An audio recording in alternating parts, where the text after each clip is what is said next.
तो yesterday we concluded with protostar.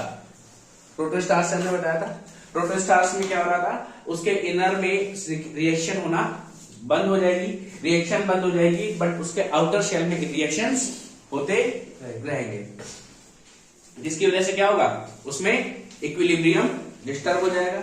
Equilibrium disturb होने की वजह से इसके आउटर साइड में रिएक्शन होता जाएगा और ये अपना साइज बढ़ाना शुरू कर देगा और its colour will change into red. जब इसका कलर रेड हो जाएगा तो it will be known as red giant. अब इस रेड जाइंट से क्या हो सकता है, अगर रेड जाइंट का साइज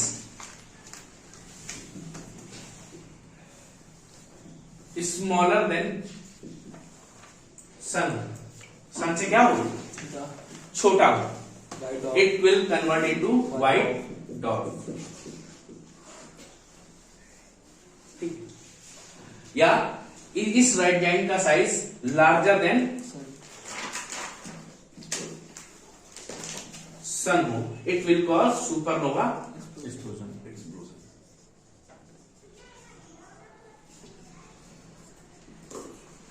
ये बात समझ क्या, पहले मैंने आपको बताया था प्रोटोस्टार, प्रोटोस्टार में अगर एनर्जी अंदर खत्म हो गई, मतलब अंदर रिएक्शन होना बंद हो जाएगी इसके इनर में, तो आउटसाइड रिएक्शन साइज बढ़ाने लगेगा, साइज बढ़ाते बढ़ाते इसका साइज रेड कलर का हो जाएगा, then it will came to known as red giant. Red giant का अगर साइज क्या हो सकता है, बहुत बड़ा है, बहुत बड़ा है, लेकिन कितना बड़ा, सन से छोटा हो, तो क्या हो जाएगा, धीरे से एक दिन इसमें हो रिएक्शन बंद हो जाएगी, it will remain as a matter, एक टुकड़े लंप की तरह ये स्पेस में पड़ा रहेगा, it will came to be known as white dwarf. अच्छा, व्हाइट डॉर्फ रहेगा, स्पेस में ही पड़ा रहेगा, ठीक है, वहीं दिखेगा नहीं किसी को।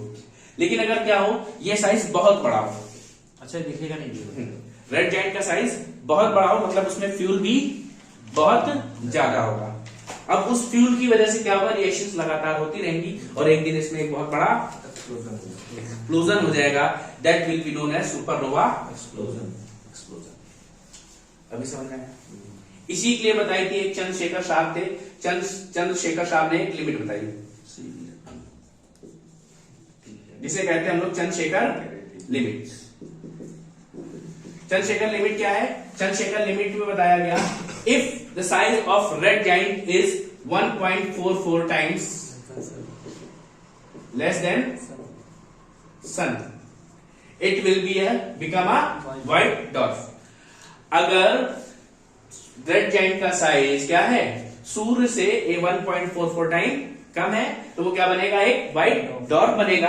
अगर इसी रेड जाइंट का साइज 1.44 टाइम्स मोर है, ठीक है, सन क्या है, 1.44 times more than sun, it will explode into a supernova explosion.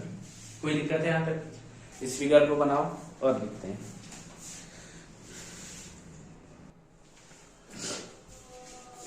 तो so we have started from protostar, protostar to red giant. Red giant का अगर साइज सन से 1.44 टाइम्स बड़ा है या सिमिलर टू सन है, then it will turn into white dwarf, उधर वाला, it will turn into white dwarf. अगर उसका साइज सन से बड़ा है तो it will turn into supernova explosion. ये मैंने आपको बताई थी। तो चंद्रशेखर जी ने इसके बारे में क्या एक लिमिट दिखाई थी, तो इसे कहा जाता है चंद्रशेखर लिमिट, कि अगर रेड जाइंट स्टार का साइज सन से 1.44 टाइम कम है, it will turn into white dwarf. Then अगर if the size of red giant is 1.44 times more than sun, it will turn into supernova explosion. अब देखो white dwarf कैसे बनेगा, हम इसकी बात करते हैं।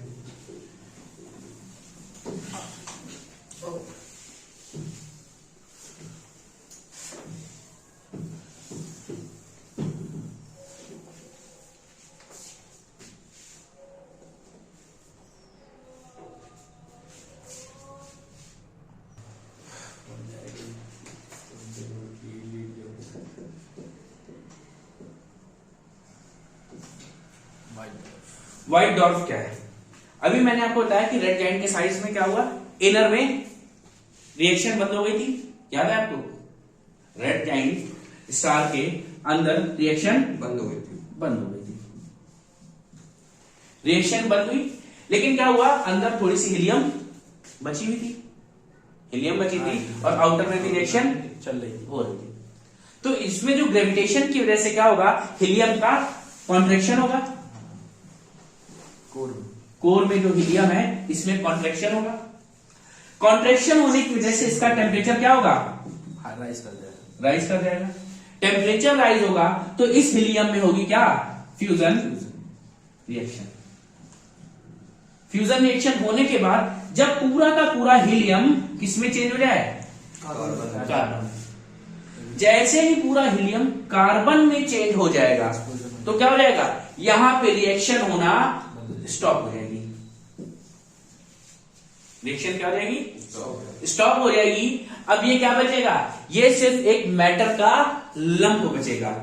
It will remain as a lump of matter, जो क्या लगातार स्पेस में तैरता रहेगा और इससे कोई फर्क नहीं पड़ेगा। ये क्या था आपका व्हाइट डॉर्क, कोई रिएक्शन नहीं। ठीक है, इतनी बात समझ में आई। देन इसके बाद क्या, सुपरनोवा एक्सप्लोजन।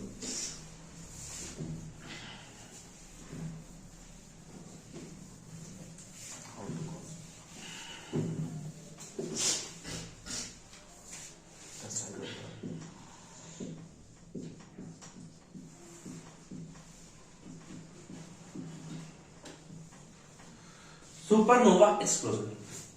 अब मैंने क्या बताया कि आपका रेड जाइंट है। अगर ये रेड जाइंट स्टार जो है इसका साइज क्या हो, 1.44 टाइम्स मोर देन द सन, तो इसमें क्या होगी, एनर्जी भी ज्यादा होगी। हाइड्रोजन तो हीलियम में बदल चुका था, अंदर रिएक्शन बंद हो गई थी थोड़ी देर के लिए, लेकिन यहां क्या था, हीलियम का अमाउंट बहुत ज्यादा था। हीलियम का अमाउंट क्या था, बहुत हाई था, बहुत ज्यादा था। अब क्या होगा, ग्रेविटी के कारण इसमें फिर से कॉन्ट्रैक्शन स्टार्ट होगा। अब हीलियम का अमाउंट इतना ज्यादा है कि टेम्परेचर इसका बहुत ज्यादा राइज कर जाएगा, extreme temperature rise, temperature rises extremely, temperature में बहुत ज्यादा राइज होगा। राइज होने के बाद क्या होगा, इतना ज्यादा बढ़ जाएगा, it will lead into a explosion, lead to, carbon में चेंज होने से पहले इतनी ज्यादा एनर्जी थी इसमें कि क्या होगा, इट विल,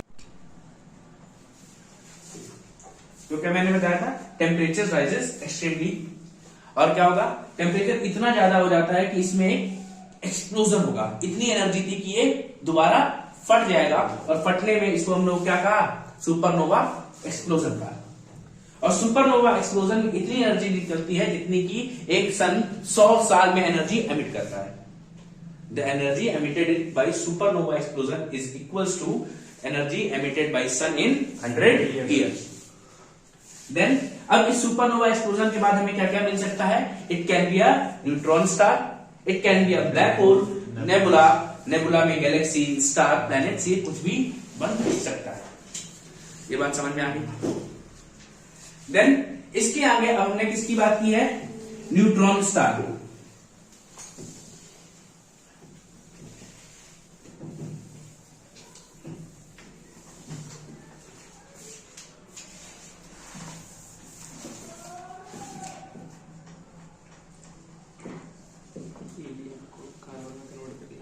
तो न्यूट्रॉन स्टार क्या है, जब सुपरनोवा एक्सप्लोजन हुआ तो जो डेंस मटेरियल बच गया, डेंस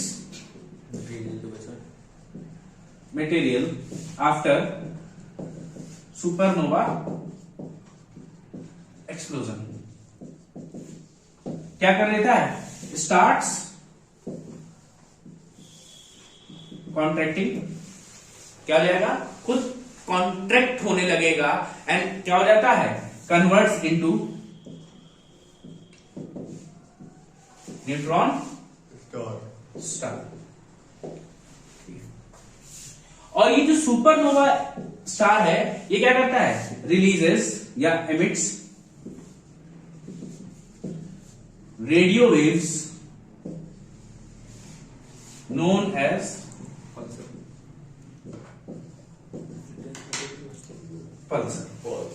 इनको क्या नाम दिया जाता है? इनसे रेडियो वेव्स निकलती हैं जिनको हम क्या बोलते हैं? पल्सर बोलते हैं। कोई दिक्कत? अभी तक हमें आज भी न्यूट्रॉन स्टार्स नहीं मिले हैं, ऐसा कहा जाता है कि हम न्यूट्रॉन स्टार अभी तक नहीं खोज पाए। Then after neutron star we will get black holes. अब ब्लैक होल्स क्या है? ब्लैक होल क्या है? बहुत इंपॉर्टेंट है ये, मोस्टली मतलब सभी एग्जाम्स में पूछे जाते हैं। तो रेड जाइंट क्या था? हमारा एक स्टार था जिसकी मृत्यु हो रही थी। It is a dying star. Dying star मतलब जब सुपरनोवा एक्सप्लोजन हुआ, इट वाज डाइंग। डाइंग उसकी मृत्यु के बाद, आफ्टर डाइंग स्टार, फिर से क्या हुआ?